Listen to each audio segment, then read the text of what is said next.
माने मो सहित एही समय बाहर करंतु प्रथम करंत्य ताहार 11 अध्याय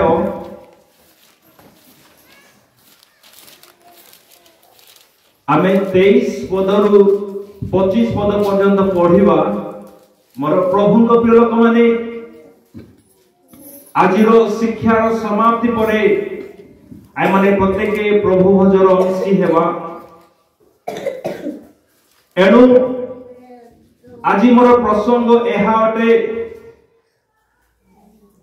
why we should take part Lord suffer। आइ माने प्रभु भजर अंशी हेबार काहे कि आवश्यक अटे। प्रभु भजर अंशी हेबा ख्रिस्टियन विश्वासी मानक निमंते एक आशीर्वाद विषय अटे। अनेके प्रभु भजर मूल्य न जानिबा हेतु प्रभु भजर अंशी हेबा निमंते इच्छा प्रकाश करूनाहांती। प्रभु भज केते जे गुरुत्वपूर्ण अटे, केते जे मूल्यवान अटे, एही विषय आम मानकु जानी रखिबा को हेबो। प्रभु भज आमे काहे कि ग्रहण करिबा दरकार, काहे कि आमे प्रभु भजर अंशी हेबा ताहार केवल गोटिए यदि समय मते सुजोग दिए ताले मु दुई गोटी पॉइंट मु आपण मानक सम्मुख उपस्थापन करिबारी मते चाहिबी। एणु से प्रथम कर दे तार 11 अध्याय 23 पद रे माने 25 पद पर्यंत माने पढिबा। कारण मु प्रभु को ठारो प्राप्त जो शिक्षा तुम मानकु प्रदान करि अछि ताहा एही शत्रु हस्तरे समर्पित हेबा रात्रि रे प्रभु जीशु रोटी घेनी धन्यवाद देई ताहा भांगी कहिले, एहा तुम मानक निमंते मोहर शरीर मते स्मरण करिबा निमंते एहा कर। सही परी भोजन उतारे से पान पात्र मध्य घेनी कहिले, एही पान पात्र मोहर रक्त रे स्थापित नूतन नियम। तुम्हे माने जेते थरो एथिरु पान कर सेते थरो मते स्मरण करिबा निमंते एहा कर। समस्ते मो सहित कहंतु जेते थरो एथिरु पान कर सेते थरो मते स्मरण करिबा निमंते एहा कर। जेते थरो प्रथम पॉइंट हैला जेते थरो आमाने प्रभु भजर अंशी हो, जेते थरो आमे यीशुंकर शरीर सदृश रोटी को आमे भोजन करू एवं जेते थरो आमे द्राक्षारस पान करू सेते थरो आमे माने ताहांकु स्मरण करिथाउ। जदि आमे माने रोटी एवं द्राक्षारसर अंशी हेबा नाही, जदि आमे प्रभु भजर अंशी हेबा नाही, तेबे आमे माने एहा जानि रखु जे आमे माने ताहांकु स्मरण करू नाहु।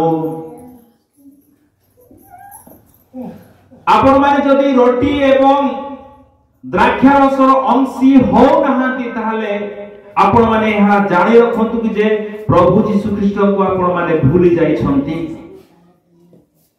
एहा अति गुरुत्वपूर्ण विषय मोर प्रभु को प्रिय लोक माने, कारण प्रभु यीशु ख्रीष्ट निजे कहंती जेते थरो तुमे भोजन कर एवं पान कर सेते थरो मते स्मरण करिबा निमंते एहा करो।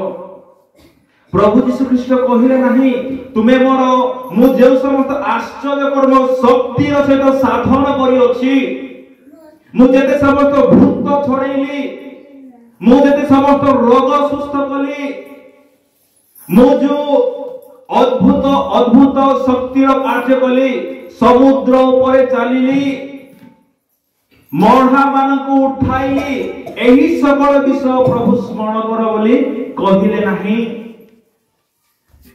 किंतु प्रभु यीशु ख्रीष्ट रोटी एवं द्राक्षारस को ग्रहण करी सही मुहूर्त को एवं ताहार मूल्य को स्मरण करबा निमंते से कहउछंती। Hallelujah, praise Lord, praise Lord.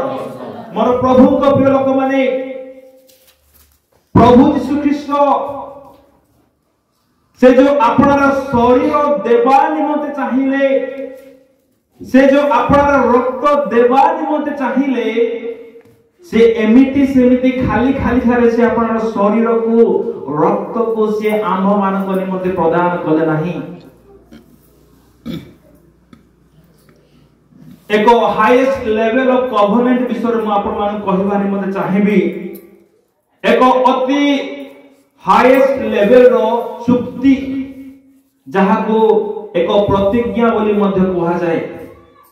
मोर प्रभु को प्रिय लोक माने जेते बेले दुई जन व्यक्ति विवाह करंती, विवाह कार्य प्रभु को सेवक मान को उपस्थिति रे, प्रभु को सेवक को उपस्थिति रे एवं अनेक लोक मान को उपस्थिति रे विवाह कार्य समापन होई थाए। विवाह कार्य मध्य रे हस्बैंड वाइफ को रिंग पिंधाए, वाइफ हस्बैंड को रिंग पिंधाए थाए। तापरे सेमान को निमते ब्लेसिंग प्रे करा जाए। सेमान को जो रजिस्ट्रेशन बुक थाए सेठारे स्वामी एवं स्त्री से माने सिग्नेचर करंती। पालक जो प्रकार उच्चारण करबा निमते पुओ को कहि थाए, झियो को कहि थाए, ठीक सही प्रकार से माने परस्पर पाई उच्चारण करि थांती। आजि ठारो मु एहा को एई झियो को मो स्त्री रूप रे ग्रहण करूअछि। मो जीवन रे जते समस्त दुख प्रतिकूल परिस्थिति गले मध्य आहा एही स्त्री को मो परित्याग करिबि नाही। ठीक सही प्रकार स्त्री मध्य अपना स्वामी प्रति से कहि थाए। एही प्रकार विवाह कार्यर परिसमाप्ति परे विवाह कार्य सरी गला पर कोन हे थाए, भोजी हे थाए। कोन हे थाए, भोजी रे विभिन्न प्रकार आइटम हे थाए। विवाह कार्य सबठार आकर्षणीय विषय स्वामी एवं स्त्री हेबा कथा, किंतु सबठार आकर्षणीय विषय भोजी रे मांस हे थाए। हां कि ना, जो भोजी रे मांस नथिबो कले से भोजी को जिबे ही नाही जमारो। मोर प्रभु को प्रिय लोक माने एही विषय कहिबार अर्थ हैला जो विवाह कार्यक्रम करा जाउछि, विवाह सरी गला परे लोक माननको भुजी भात न दे, खाइबा को न दे घर को जाओ कहले हेबो नाही पुणी कि हे थांता ना नाही, सेमती कले भी हे थांता। किंतु खाद्य काहे कि विवाह सहित जोग करा जाउछि, एहार गुरुत्व कोन, काहे कि विवाह कार्यक्रम रे भोजी को प्राधान्य दिया जाउछि। एक स्त्री रो सोना निमंते किबा चप्पल निमंते, साड़ी निमंते जतिकी टंका खर्च हुए नाही तार 2 गुण भोजी निमंते खर्च होई थाए। एमदी होछि कि ना। तबे विवाह ठारो कहा को गुरुत्व दिया जाउछि, भोजी को खाद्य गुरुत्व दिया जाउछि। एही विषय कहिबार अर्थ है हमर प्रिय माने food is a actual used as a covenant. खाद्य को एक नियम सहित चुक्ति करा जाय अछि। विवाह रे आमे जो भोजी करि थाओ, भोजी कला परे अनेक को माने निमंत्रण करि थाओ। सेही भोजी रे अनेक को माने अंशी कराइबा निमंते आमे चाहि थाओ। एनो गां बुली बुली, घर बुली बुली पुओर बापा मां, झियोर बापा मां निमंत्रण कार्ड दे थांती। एही तारिख रे विवाह अछि आ एही तारिख रे भोजी अछि, तमे एही दिन आसी पहुंचो। विवाह कार्य परिसमाप्त परे भोजीर आयोजन होई थाए। सही भोजी रे अनेक अंशी हे थांती। जो प्रोग्राम सरी गला परे जदि आमे भोजी भातर आयोजन करिथाउ जदि आमे खाद्यर आयोजन करिथाउ तेबे आमे जो विषय करूछु ताहा सहित खाद्य को आमे संयुक्त करिथाउ या कहिबार अर्थ हैला जो कार्य करूछु सेही कार्य समस्तकर सहमत अछि एहा माने प्रकाश करिथाउ खाद्य नियम सहित संयुक्त अटे बिना भोजी भातरे जेपरि विवाह होई पारे नाही ठीक सही प्रकार मध्य प्रभुंकर द्राक्षारस प्रभुंकर रोटी बिना मोर प्रभुंक प्रिय लोक माने आमे कृष्ण को संगे विवाह होई पारिबा नाही मोर प्रभुंक प्रिय लोक माने जेते बेले एक स्त्री आपण स्वामी को विवाह करबा निमते चाहि थाए से समय लोक मानक सम्मुख रे से विवाह करबा निमते चाहि थाए एनो बापा माने हजार हजार टका खर्च करि थांती विवाह करिया पई आमे लोक मानु खोजि थाओ लोक मानक आमे निमंत्रण देई थाओ किंतु छाड़ पत्र देबा समय किया को डाकी थाउ कि तमे विवाह करबो पब्लिक रे आ छाड़ पत्र देबो सीक्रेट रे विवाह निमंते जे भली भोजी भातर आयोजन करा जाउछि छाड़ पत्र निमंते मते सेमति भोजी भातर आयोजन लोक मानक गहळी रे करा जिबा दरकार एहा तिक्तता विषय पारे किंतु एहा सत्य अटे तमे लोक मानकर अप्रूवल चाहिबो लोक मानकर मतामत चाहिबो मोर पुओ को मु विवाह करे विवाह देबा को चाहू अछि मोर झियो को विवाह देबा को चाहू अछि एनु तो मते सहयोग करो आपण माने मते सहमत करंतु बोली आमे लोक मानकर सहायता नै थाओ किंतु छाड़ पत्र समय आमे कहा सहायता नै थाओ कि निजे निजर निष्पत्ति रे आमे छाड़ पत्र नै जाय थाओ केते दूर आमे ठीक करू अछु विवाह समय लोक मानकर सहायता लडू अछु छाड़ पत्र समय रे काल दुई पद परामर्श सुनिया पे आमे लडी न थाओ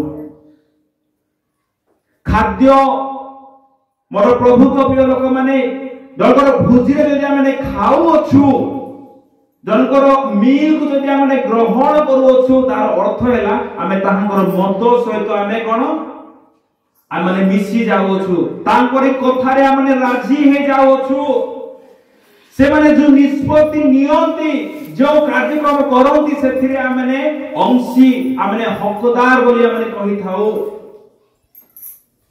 एनु करी मोर प्रभु को प्रिय लोक माने प्रथम कोरिन्थियो तार 10 अध्याय 21 पदरे गोटे विषय लिखा जाए समस्तक खाद्य आमे खाई परिबा नाही समस्तक संगे आमे मिलित होई परिबा नाही पढिबा तुम्हें माने प्रभु को पानपात्र ओ भूत मानक पानपात्र उभय रे पान करि पारो नाही तुम्हें माने प्रभु को मेज ओ भूत मानक मेज उभय अंशी होई पारो नाही देखंतु एटारे प्रेरित पावल कहंती प्रभु यीशु ख्रीष्टकर पानपत्र अछि प्रभु यीशु ख्रीष्टकर मेज भी अछि ता सहित कहारे भी अछि भूत मानकर मध्य पानपात्र अछि आउरी मेज भी अछि भूत मानकर बोली कहले भूत माने भुजी भात रांधी की से माने बाड़ी दियंती नाही खाओ बोली अर्थात जो माने मंद आत्मा द्वारा इन्फ्लुएंस्ड जो माने डिमोनिक स्पिरिट द्वारा लीड हुवंती जो माने मंद आत्मा द्वारा चालित होई मंद काम करंती भूल काम करंती जदि से माने परोसी थिबा खाद्य रो हम जदि अंशी हो ताहले से माने जो भूल करो छंती सेथिरो आमे माने अंशी अटू जदि एक मधुआ हमको खाइबा को दउची तार खाद्य आमे खाइलु ताहले आमे मध्य से मधुआ संगे ही समान अटे एटा केमिति बोली कहले जते बेले एक व्यक्ति परिश्रम करि थाए सेही समय रे से अपना शरीर सकल बल को से खर्च करी अपना रक्त को से खर्च करी से टंका अर्जन करी खाद्य प्रस्तुत करि थाए हो कि ना कहिबार अर्थ हैला जदि मु जण को गोटे प्लेट भात दउछि तेबे मु मोर रक्त आ मोर मांस मु जण को दउछि एही विषय आपण माने भूलंतु नाही मोर बड़ द्वारा जो परिश्रम करी मु जन को खाद्य दउछि मोर अंश my portion I give to someone. ମୁଁ ଏକ ବ୍ୟକ୍ତିଙ୍କୁ ଦେଇଥାଏ, ଏଣୁ ସମସ୍ତଙ୍କର ହସ୍ତର ଖାଦ୍ୟ ଆପଣମାନେ ଭୋଜନ କରନ୍ତୁ ନାହିଁ। ଯେଉଁମାନେ ପ୍ରଭୁଙ୍କର ପରିଚୟ ପାଇନାହାନ୍ତି, ଯେଉଁମାନେ ଭୂତଗ୍ରସ୍ତ ଅଟନ୍ତି, ଯେଉଁମାନେ ମନ୍ଦାତ୍ମା ଦ୍ୱାରା ଚାଳିତ ଅଟନ୍ତି, ସେମାନଙ୍କର ଖାଦ୍ୟର ଆମେ ଅଂଶୀ ନ ହଉ। ଯଦି ସେମାନଙ୍କର ଖାଦ୍ୟ ଆମେ ଭୋଜନ କରୁ, ତାହେଲେ ଆମେ କୌଣସି ଦୋଷ ନ କଲେ ସୁଦ୍ଧା ସେ ବ୍ୟକ୍ତି ଦୋଷ କରିଥିବା ହେତୁ ଆମ୍ଭେ ମାନେ ତାହାର ଦୋଷରେ ଦୋଷୀ ହେବା। ଏଣୁ ମୋର ପ୍ରଭୁଙ୍କ ପ୍ରିୟ ଲୋକମାନେ, ଆମେ ମାନେ ପ୍ରଭୁଙ୍କ ମେଜର ଅଂଶୀ ହୋଇ, ତାଙ୍କରି ଦ୍ରାକ୍ଷାରସର ଅଂଶୀ ହେଇ, ଭୂତ ପ୍ରେତ ମାନଙ୍କର ଦ୍ରାକ୍ଷାରସର ମେଜର ଆମେ ମାନେ ଅଂଶୀ ନ ହଉ। ଯଦି ଆମେ ମାନେ ଏ ପ୍ରଭୁଙ୍କର ହଉଥିବା ସେ ପ୍ରଭୁଙ୍କର ହଉଥିବା, ତାହେଲେ ଆମେ ମାନେ ମଝିରେ ଖାଲରେ ହିଁ ପଡିବା। ପୁରାତନ ନିୟମରେ ଯେତେବେଳେ ବ୍ୟବସ୍ଥା ଅନୁସାରେ ବଳି ପ୍ରଦାନ କରାଯାଉଥିଲା, ସେହି ସମୟରେ ଯାଜକ ମାନେ ବ୍ୟବସ୍ଥା ଅନୁସାରେ ସେମାନେ ଯୋଉ ଯୋଉ ଭୁଲ କର୍ମ କରୁଥିଲେ, ସାଧାରଣ ଜନତା ମାନେ ଆପଣାର ପାପର ପ୍ରାୟଶ୍ଚିତ ନିମନ୍ତେ, ବର୍ଷଟିର ପାପରୁ କ୍ଷମା ପାଇବା ନିମନ୍ତେ ପ୍ରାୟଶ୍ଚିତର ଦିନରେ ସେମାନେ ନିଜର ସକ୍ଷମତା ମୁତାବକ, ଯେଉଁମାନେ ଧନୀଶାଳୀ ଲୋକ ଥିଲେ ସେମାନେ ମେଣ୍ଢା ନେଇ ଯାଉଥିଲେ, ସେମାନେ ଛେଳି ନେଇ ଯାଉଥିଲେ, କିନ୍ତୁ ଯେଉଁମାନେ ଗରିବ ଲୋକମାନେ ସେମାନେ ଘୁଘୁ ନେଇ ଯାଉଥିଲେ, ସେମାନେ କାପତା ନେଇ ଯାଉଥିଲେ। ଆଉ ସେମାନେ ଯଦି ଧରି ନିଅନ୍ତୁ ଏକ ଭାରତୀୟ, ସିଏ ଯଦି ନିଜର ପାପରୁ ପ୍ରାୟଶ୍ଚିତ ପାଇବା ନିମନ୍ତେ ଚାହେଁ, ଯଦି ସେ ଭୁଲରୁ କ୍ଷମା ପାଇବା ନିମନ୍ତେ ଚାହେଁ, ତେବେ ସେହି ପୁରାତନ ନିୟମ ଅନୁସାରେ, ସେ ପୁରାତନ ଯୁଗରେ ଏକ ଭାରତୀୟ ସେ ଚାଲି ଚାଲି ଚାଲି ଚାଲି ଇସ୍ରାଏଲ ଦେଶକୁ ଯାଆନ୍ତା। କାରଣ ସେହି ସ୍ଥାନରେ ହିଁ ବଳି ଚଢା ଯାଉଥିଲା, ସେହି ସ୍ଥାନରେ ହିଁ ଈଶ୍ୱରଙ୍କ ମନ୍ଦିର ଥିଲା, ସେହି ସ୍ଥାନରେ ହିଁ ଯାଜକ ମାନେ ଥିଲେ, ଲେବୀୟ ମାନେ ଥିଲେ, ମହାଯାଜକ ମାନେ ଥିଲେ। ଏହିଭଳି ଭାରତରୁ, ଆଫ୍ରିକାରୁ, ଅଷ୍ଟ୍ରେଲିଆରୁ, ବିଭିନ୍ନ ଦେଶରୁ ସେହି ସମୟରେ ସେହି ଇସ୍ରାଏଲକୁ ଯାଉଥିଲେ ବଳି ଚଢାଇବା ନିମନ୍ତେ। ଯେତେବେଳେ ସେମାନେ ବଳି ଚଢାଇବା ନିମନ୍ତେ ସେ ସ୍ଥାନକୁ ଯିବେ, ପ୍ରଥମ ବିଷୟ ହେଲା, ଯଦି ମୁଁ ଭାରତୀୟ ମୁଦ୍ରା ମୁଁ ନେଇକି ଯାଉଅଛି, ତାହେଲେ ମୋର এই ଭାରତୀୟ ମୁଦ୍ରା ସେହି ଇସ୍ରାଏଲରେ ଚଳିବ ନାହିଁ। ଏହେତୁ ପ୍ରଥମେ ମୁଁ ମୁଦ୍ରାକୁ ଚେଞ୍ଜ କରିବି, ଏକ୍ସଚେଞ୍ଜ କରିବି।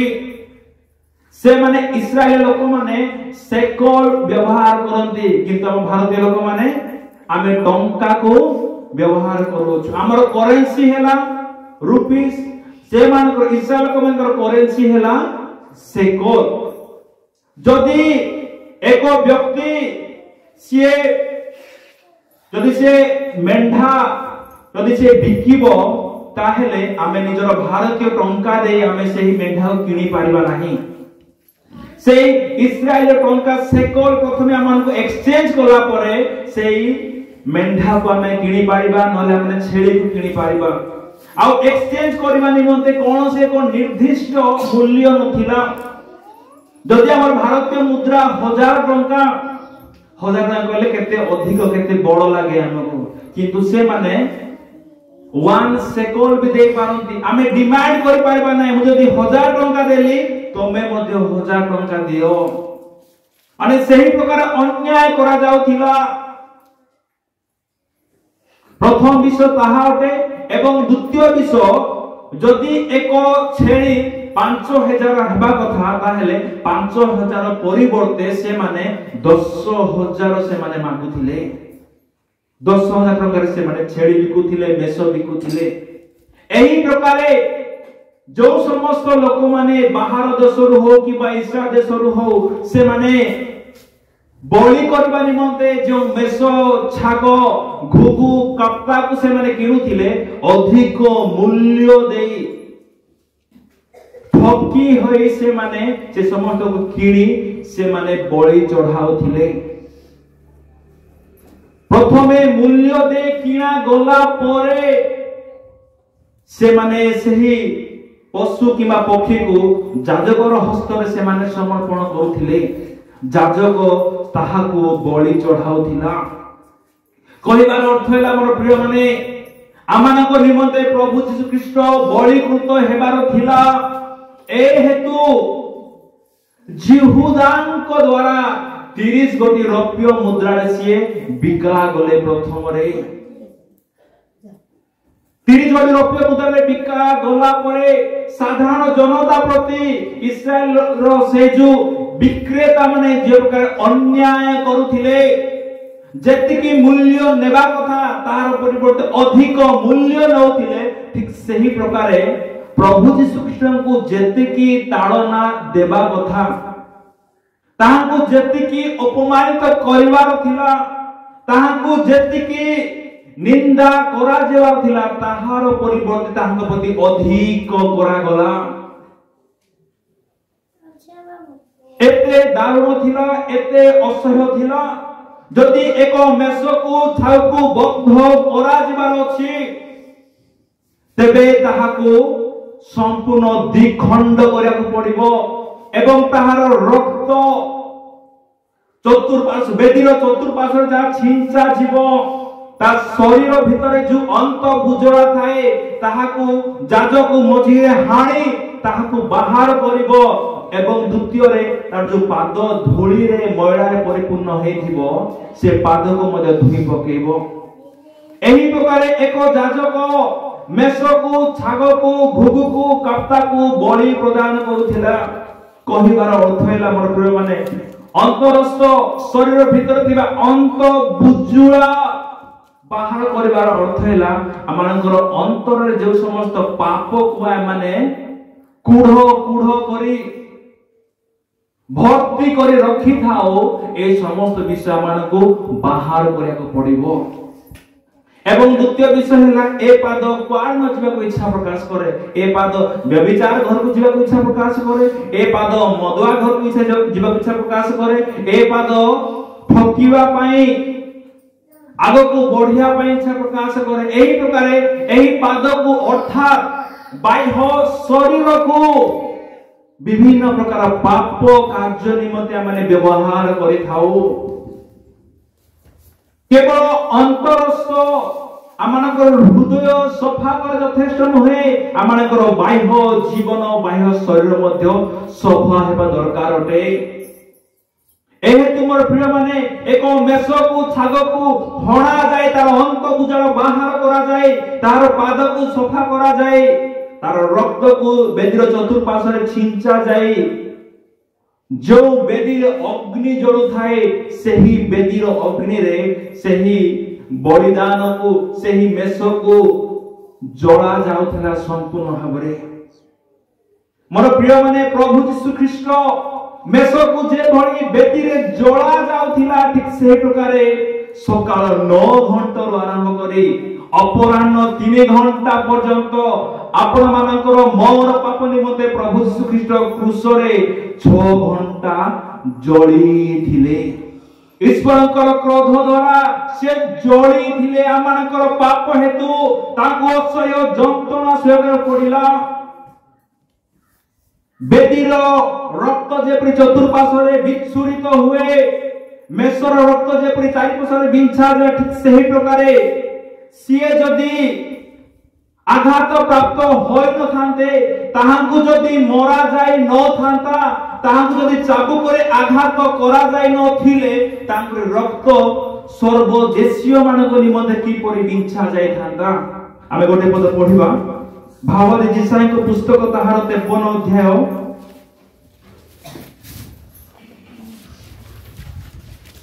ताहार 5 पद माने पढिबा, तार 5 पद आ 6 पद। मात्र से आम्भमानंक अधर्म निमंते क्षत विक्षत हेले ओ आम्भमानंकर अपराध निमंते चूर्ण हेले, आम्भमानंकर शांतिजनक शास्ति ताहांक उपरे वर्तिला ओ ताहांक प्रहार रे आम्भे माने सुस्थ हेलु। आम्भे माने समस्ते मेषगण तुल्य विपथगामी होइअछु, आम्भे माने प्रत्येक अपना अपना बाट आड़े फेरिअछु। आउ सदा प्रभु आम समस्तंकर अपराध आपणा उपरे बर्ताई अछंती। एक व्यक्तिर पाप निमंते जो व्यक्ति पाप करुथिला सही व्यक्ति अपना पापर क्षमा पाइबा निमंते से मेष छाग भोग काप्ता को नहीं जाउथिला। एही प्रकारे 4000 वर्ष पर्यंत इस्राएल माने अपना पापर क्षमा पाइबा निमंते बलि प्रदान करुथिले, किंतु आम मानक निमंते एकमात्र व्यक्ति प्रभु यीशु ख्रीष्ट सीए चूर्ण करा गले। ताहांको पिता ईश्वर चूर्ण करिवा निमंते मध्य पछाइले नाही। गीत संगीता तार 129 अध्यायर आमे 3 पद पढिबा। गीत संगीता तार 129 अध्याय 3 पद। कृषक माने मो पृष्ठ देशरे हळ बुलाइले सेमाने लंब लंब सियार कले।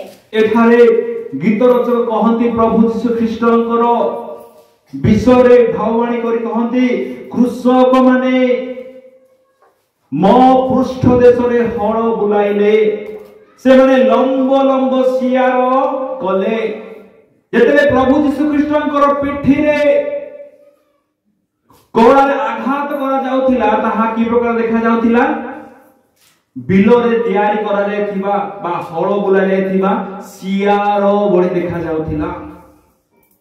जेतेले कृषक चाष करे से समय जो जो स्थान रे हळ जाय थाए से स्थान रे खाल होई थाए। प्रभु यीशु ख्रीष्टंकर पिठी प्रभु यीशु ख्रीष्टंकर सर्वांग शरीर सही प्रकार होइथिला। मोर प्रभु यीशु ख्रीष्ट सिए एक संपूर्ण पवित्र व्यक्ति थिले। प्रभु यीशु ख्रीष्टंकर रूप के प्रकार थिला आमे पढिबा। गीत संगीता तार 45 अध्याय तार 2 पद पढंतु। गीत संगीता 45 अध्याय 2 पद। तुम्हे मनुष्य संतानगण अपेक्षा अधिक सुंदर। बस एठारे एई लेखक जनक प्रभु यीशु ख्रीष्टंकर सौंदर्य को वर्णना करी कहंती तुम्हें मनुष्य संतानगण अपेक्षा अधिक सुंदर। जते समस्त व्यक्ति आदामक समय आरंभ करी आजी पर्यंत पृथ्वी रे जन्म ग्रहण करूछंती से समस्त ठारू अत्यंत सुंदर व्यक्ति होते मानकर प्रभु यीशु ख्रीष्ट। से मनुष्य संतानगण अपेक्षा अधिक सुंदर थिले, किंतु से अपन सुंदरता को धरि रखिबार विषय बोली मने कले नाही। यदि प्रभु यीशु ख्रीष्ट कहि थांते मु सबठार अधिक सुंदर लोक एणु मु कोड़ारे आघात प्राप्त हेबी नाही, मो मुंडरे कंटार मुकुट दिया न जाऊ, लोक माने मते क्रूसरे न झुलांतु, लोक माने मते ताड़ना न दियंतु, लोक माने मते अपमान न दियंतु बोली जदि से रहि जाइथिले आपण मानकर मोर परित्राण कार्य होय न थांता। आपण सौंदर्यता को से गुरुत्व देले नाही, आपण सौंदर्यता को मध्य से बिगाड़ीबा निमंते चाहिए आम मानकर परित्राण निमंते। मोर प्रभु को प्रिय लोक माने सौंदर्य जदि आमे हेइ अछु, यदि प्रभु हमन गौरी अछंती तबे सही विषय निमंते आमे गर्वित न हो। मोर प्रभु को प्रिय लोक माने अपना शरीर को चूर्ण करा जीवा निमंते मध्य से पिताଙ୍କ हस्तरे समर्पित हेले एवं ताहा सहित गालात्य 3:14 पदरे प्रेरित पावल यीशुଙ୍କ विषय कोन कहते आपण के पढिबा। गालात्य 3:14 पद। एथि पई ख्रीष्ट आमुमानक निमंते अभिषिक्त होई व्यवस्थार अभिशापरु आमुमानक मूल्य देई मुक्त कले, कारण लेखा अछि जे कहि खुंटरे टंगा जाए से अभिशप्त। पुरातन नियम रे दोषी मानकु देशद्रोही मानकु जो माने सरकार विरुद्ध रे पाप करूथिले सरकार गुप्त विषय अन्य देशीय राजा मानकु लोक मानकु कहूतिले से परि दस्यु मानकु क्रूस रे झुला जाउतिला आउ ताहा थिला अभिशप्त दंड से मानकु अभिशप्त बोली कहा जाउतिला। मोर प्रभु को प्रिय लोक माने व्यवस्थार समस्त अभिशापरु आपण मानकु एवं मते मुक्त करबा निमंते प्रभु यीशु ख्रीष्ट क्रूस रे चढ़ी अभिशप्त मध्य हेले। जो प्रभु यीशु ख्रीष्ट कहले मते स्मरण करबा निमंते एहा कर अर्थात तांके जो चूर्ण करा गले सेही विश्व को स्मरण करू आमे माने तांके जो अभिशप्त हेले एही विश्व को आमे स्मरण करू तांकर पृष्ठभूमि रे सिया उत्पन्न कले पुस्तक माने एही विश्व को आमे स्मरण करू तांकर तत्तला रखत समग्र देशीय मानक मध्यरे इच्छा गला एही विश्व को आमे स्मरण करू तांकर जो दुख जहा असह्य थिला सेही विश्व को आमे स्मरण करू। मोर प्रभु को प्रिय लोक माने जदि आमे प्रभु को स्मरण करिबा नाही तेबे दिन आसुची पुनरुत्थानर समय रेप्चर समय आगमनर समय प्रभु आंभ मानकु मध्य स्मरण करिबे नाही। प्रथम वंशावली आमे गोटे पद पढिबा तार 28 अध्याय 9 पद प्रथम वंशावली ताहार 28 अध्याय 9 पद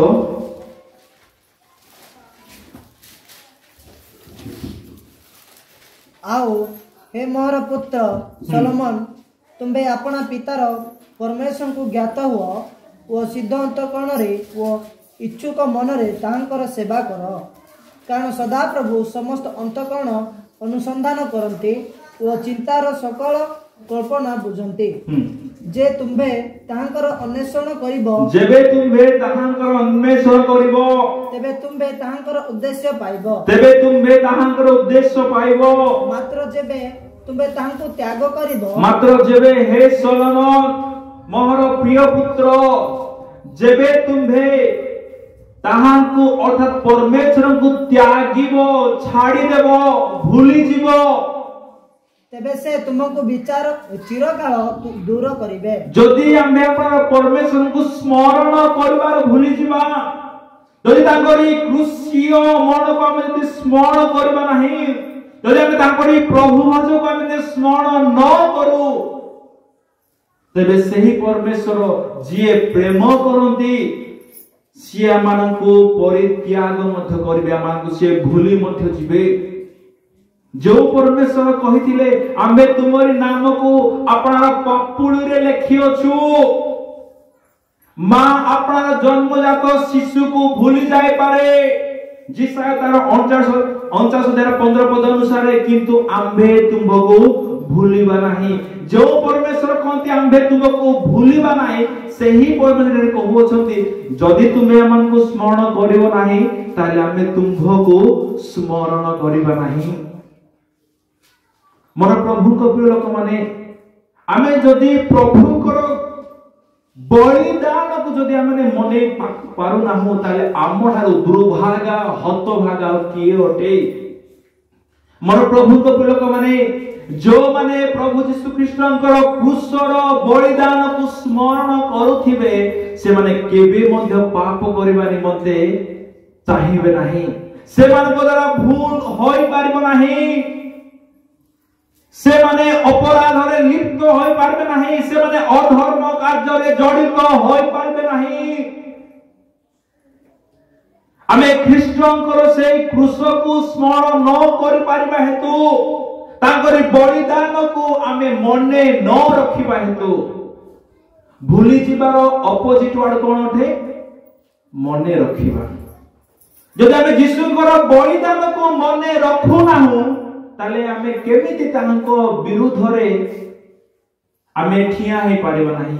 जदि आमे तांको भूली जाओ ताले डेफिनेटली तांकरी वाक्य को मध्य भूली जिबा तांकरी आज्ञा को मध्य भूली जिबा तांकरी नियम को मध्य भूली जिबा एवं विभिन्न प्रकार पाप रे आमे माने अंशीदार हेबा अनेक प्रकार भूल आमान को द्वारा हेबो।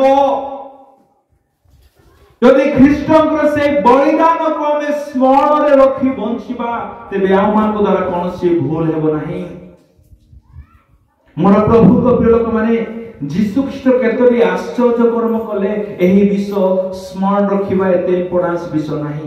ପ୍ରଭୁ ଯୀଶୁ ଖ୍ରୀଷ୍ଟ କେଉଁ କେଉଁ ଗ୍ରାମକୁ ଯାଇଥିଲେ ତାହା ଇମ୍ପୋର୍ଟାନ୍ସ ବିଷୟ ନାହିଁ, ତା ସ୍ମରଣ ରଖିବା ଏତେ ଜରୁରୀ ବିଷୟ ନାହିଁ।